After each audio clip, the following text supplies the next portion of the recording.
because what it speaks to is that sometimes we will have to push, right? And sometimes we will have to kind of stretch ourselves beyond what's our comfort zones. We can do that from a place of alignment. So alignment doesn't mean we are just sitting around. Sometimes we're pushing, and sometimes we're stretching, and often we're growing.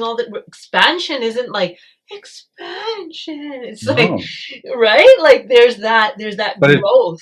yeah, And there's no difference in what you're saying, because I came here to fulfill a life path purpose. Yeah. If I do that in a contracted state, I'm going to reinforce my adaptations. I'll get through it, but will I become who I came here to be moving through that?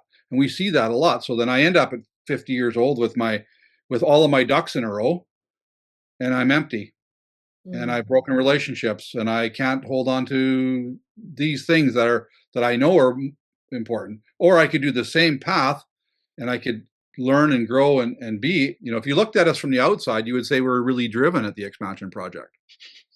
I mean, we get up early and we go to bed late. Oh, there's an alignment piece, mhm. right? One of the spiritual axioms says there's a rhythm to being and doing. So 3 weeks ago, we were doing video editing, and there was lots of stuff to do just before we came in to see you guys. And Sarah was like, wow, there's a lot to do. And then she let it go, and it just went really easy this morning. Well, before I let it go though, I was like stressed, right? Okay, I I was would let you contracted. say I was that like, part.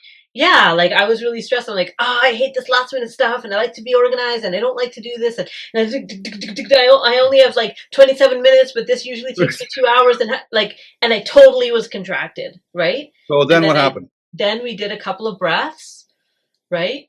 I saw what was really there was this whole thing around group projects when I was a kid, and feeling like the responsibility was on me to get it right, and like all this stuff. So it was like actually twigging something that had nothing to do with the moment.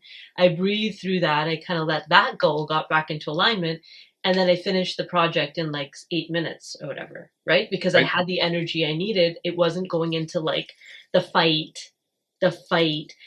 We have a workshop that we did a while ago on burnout, and it's about hustle culture, right? And pushing back actually against the grind and hustle culture, because often that encourages us to push beyond what we know is good for us. And there will be times when we're doing and we're busy and where things are intense. And then there's also times when it's kind of quiet and it's kind of rest time, and to have that ebb and flow is what alignment allows us to tune into. When is it time to push and try and move and do? And when is it time to just take a rest and take a break? When you're in that flow state and you're looking at a project and it just goes tick, tick, tick, tick, tick, tick, tick, tick, tick, and you're Mm-hmm. like, oh shit. And it's better. You look down, you go, oh man. Like that's really my process. Syra will tell you, I wander around with a thought and then have a fully formed thing come out. And it's like, oh, there's no way I could have thought about that. There's no way I could have ground it out, read another book, did anything. It just like it wasn't there. That's my process. I think we have more access to that. So I would encourage you to experiment with that.